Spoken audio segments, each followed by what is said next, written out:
Hello student. आज मैं कुछ नया आपको दिखा रहा हूँ।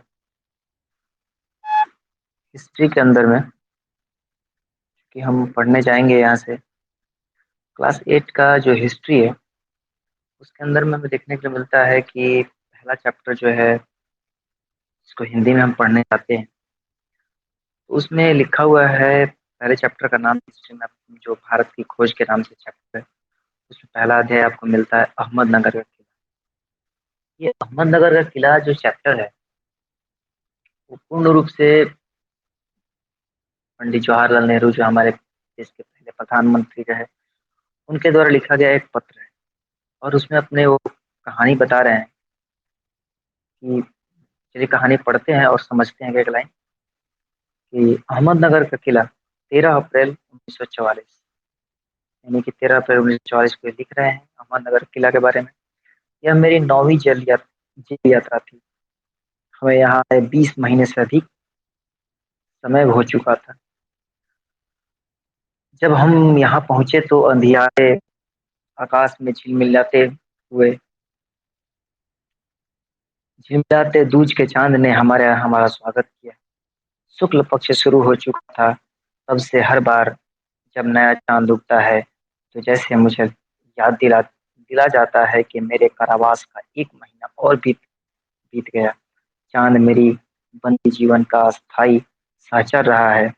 वहीं मुझे यह इस बात की याद दिलाता है कि अंधेरे की बात उजाला होता है। तो बड़े ही अच्छे लाइन में उन्होंने एक बात कही है। अहमदनगर का एक किला है जिनमें जिसको जेल में तब्दील कर दिया गया था अंग्रेजों ने जब उनको जेल में भेजा था। तो यहाँ बता रहे हैं कि उनकी यह 9वीं यात्रा थी। अपना 9वीं यात्रा के बारे में बता रहे हैं कि हमें यहाँ आए 20 दिन हो गए, से भी अधिक समय हो चुका था। यानी कि 20 दिन से अधिक उनका हो चुका था। जब हम यहाँ पहुंचे तो अंधियारे आकाश में चिलमिलाते दूज के चांद ने हमारा स्वागत किया। यानी कि दूज, भैया दूज जो होता है उस दूज की बात कर रहे हैं ये। उसके चांद ने हमारा स्वागत किया। शुक्ल पक्ष शुरू हो चुका था। शुक्ल पक्ष और कृष्ण पक्ष क्या होता है ये जान लीजिए। जैसे हर महीने के 15 दिन में 15 दिन का अंधेरा होता है और 15 दिन का उजाला होता है। जब शुक्ल पक्ष होता है तो रात को सब कुछ उजाला उजाला दिखाई देता है। रात में प्रकाश होता है तो उसको शुक्ल पक्ष कहते हैं। तो ये बता रहा है कि शुक्ल पक्ष शुरू हो चुका था। तब से हर बार जब नया चांद उगता है जैसे मुझे याद दिला जाता है कि मेरे कारावास का एक महीना और बीत गया है। मतलब कि जैसे जैसे दोबारा जब चांद उगेगा फिर से जब उजाला आएगा तो एक महीने बाद ही आएगा, क्योंकि 15 दिन तो हमारा ये रह गया अंधेरा और 15 दिन फिर उजाला। तो फिर उजाला दोबारा आने में फिर 15 दिन का होगा। तो इसमें बोल रहा है कि जैसे चांद निकलता था उनको लग जाता था कि एक महीना बीत गया। चांद मेरी बंदी जीवन का स्थायी सहचर रहा। वहीं मुझे इस बात की याद दिलाता है कि अंधेरे के बाद उजाला होता है। तो बस वो चांद को देख करके इस बात को लिए अपने आप को संतुष्ट करते थे कि हम एक महीना काट लिए, 2 महीने काट लिए। और उस चांद को देख करके उस अंधेरे से उजाले की तरफ जाने के बाद उनको यह महसूस होता था कि अब हमारे जीवन में जिस तरीके से अंधेरा है और अंधेरे के बाद उजाला आया है उसी तरीके से हमारे जीवन में ये इस आजादी की लड़ाई में भी उजाला एक बार एक दिन जरूर अवश्य आएगा। क्योंकि इसमें एक पिक्चर छोटा सा दिखाया गया है, room number 8 occupied by two honourable Pandit Jawaharlal Nehru, the prime minister of India during his detention 1942-45। यानी 1942 1935 तक अहमदनगर किले में कक्ष में जहाँ वो रहते थे उसका एक फोटो दिखाया गया है और एक फोटो उनके साथ है।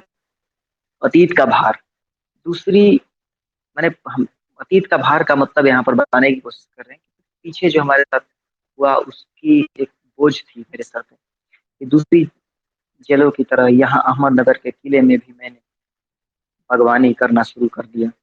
मैं रोज कई घंटे तपती धूप में भी फूलों के लिए क्यारियां बनाने में बिताने लगा। मिट्टी बहुत खराब थी, पथरीली और पुराने मलबे और अवशेष से भरी हुई। क्योंकि यह इतिहास स्थल है, इसलिए अतीत में इसने कई युद्ध और राजमहलों की दुर्भी संधियां देखी है। यहाँ का इतिहास बहुत पुराना नहीं है। घटनाओं की दृष्टि से इसकी कोई विशेष अहमियत भी नहीं है, पर इससे जुड़ी एक घटना आज भी याद की जाती है। यह घटना है चांद बीबी नाम की एक सुंदर महिला के साहस की कहानी, जिसने इस किले की रक्षा के लिए अकबर की शाही सेना के विरुद्ध हाथ में तलवार उठाकर अपनी सेना का नेतृत्व किया, और अंत में उसकी हत्या उसके अपने ही एक आदमी के हाथों हुई। ऐसी वीरांगनी की कहानी सुन करके बड़ा ही अच्छा लगता है। खुदाई के दौरान हमें जमीन की सतह के बहुत नीचे दबे हुए प्राचीन दीवारों के हिस्से और कुछ गुंबदों और इमारतों के ऊपरी हिस्से मिले। हम बहुत दूर नहीं जा सके, क्योंकि न तो अधिकारियों से इसकी मंजूरी मिली और न ही हमारे पास इस काम को जारी रखने के साधन थे। अब मैंने कुदाल छोड़कर हाथ में कलम उठा ली, पर मैं जब तक आजाद नहीं हो जाता और कर्म के माध्यम से वर्तमान को अपने अनुभव का हिस्सा नहीं बना लेता, मैं उसके बारे में नहीं लिख सकता। ना ही पैगंबर की भूमिका अख्तियार कर मैं फिलहाल भविष्य के बारे में लिख सकता हूँ। बचा रह, बचा रहता है अतीत, पर मैं उसके बारे में भी किसी इतिहासकार या विद्वान की तरह विद्वत विद्वत्तापूर्ण शैली नहीं लिख सकता। मैं पहले ही तरह अपने आज के विचारों को क्रियाकलापों के साथ संबंध स्थापित करके ही उसके बारे में कुछ लिख सकता हूँ। गेटे ने एक बार कहा था कि इस तरह का इतिहास लेखन अतीत के भारी बोझ से एक सीमा तक राहत दिलाता है। यहाँ पर ये इस कहानी के माध्यम से और इस पत्र के माध्यम से बताना चाह रहे हैं कि हम उस जो सच्चाई दबी हुई थी उस गुंबद के बारे में, उस गुंबद के बारे में वो जानना चाहते थे, आगे बढ़ना चाहते थे, परंतु ऐसे वो परिस्थिति बंधे हुए थे कि नहीं जा पाए। फिर उन्होंने कुदाल और बाकी हथियार छोड़कर, हथियार मिला नहीं, तो उन्होंने सोचा कि क्यों ना हम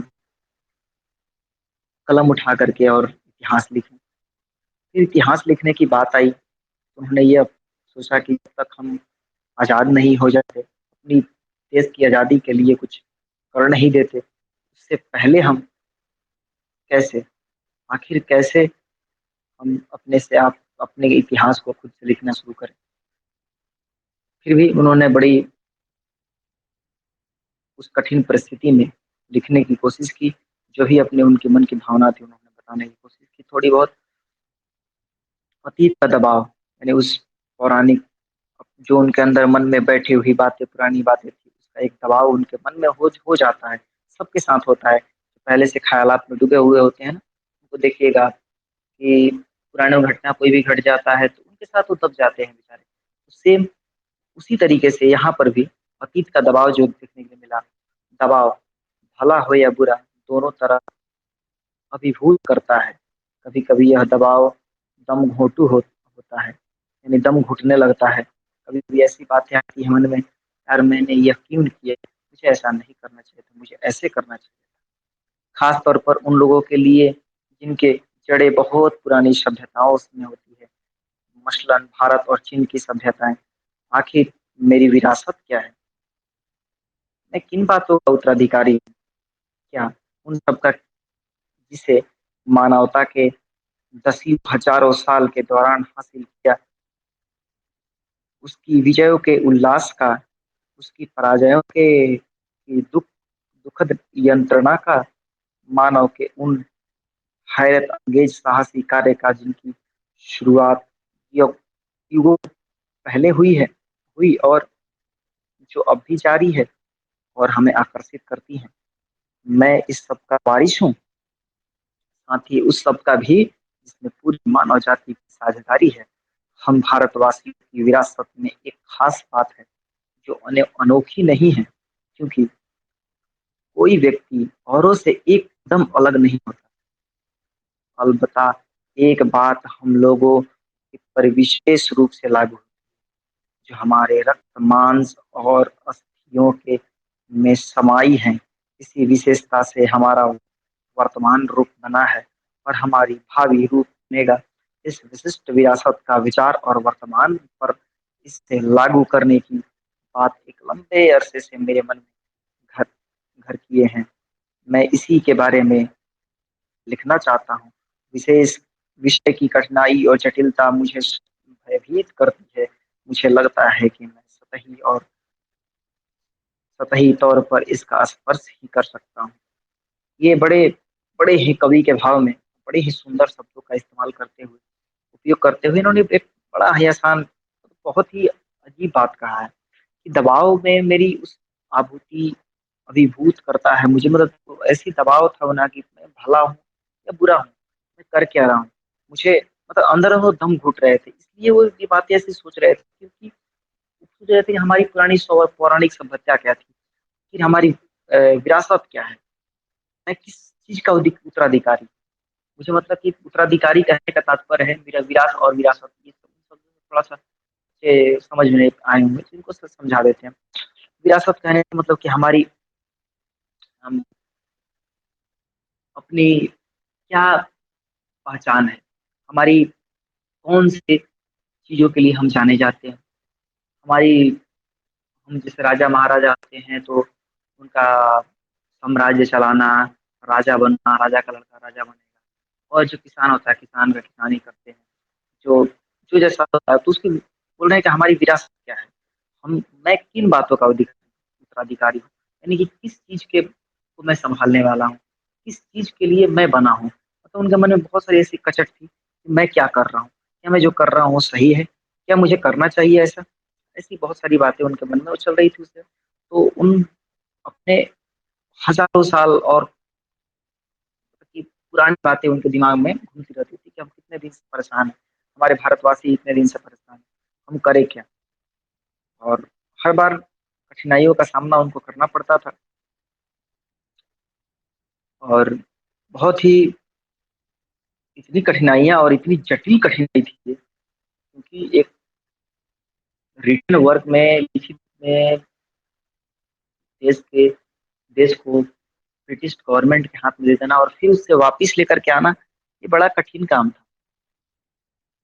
तो उसको लेकर के तो आए, लेकिन उसमें कितने लोगों ने अपना कितना कितना वक्त दे दिया, और कितने लोग कहाँ से कहाँ शिक्षित होकर के आए, पंडित जवाहरलाल नेहरू, फिर भी वो उस चीज को समझने में काफी, मतलब हम उसका आसानी से कह देते हैं कि इसने क्या किया।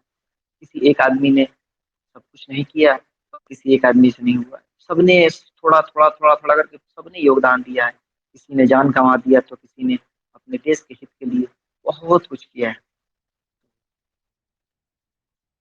ऐसे नहीं कह सकते हम कि किसी एक ने किया है, सबने बहुत कुछ किया है। और उसी तरीके से पंडित जवाहरलाल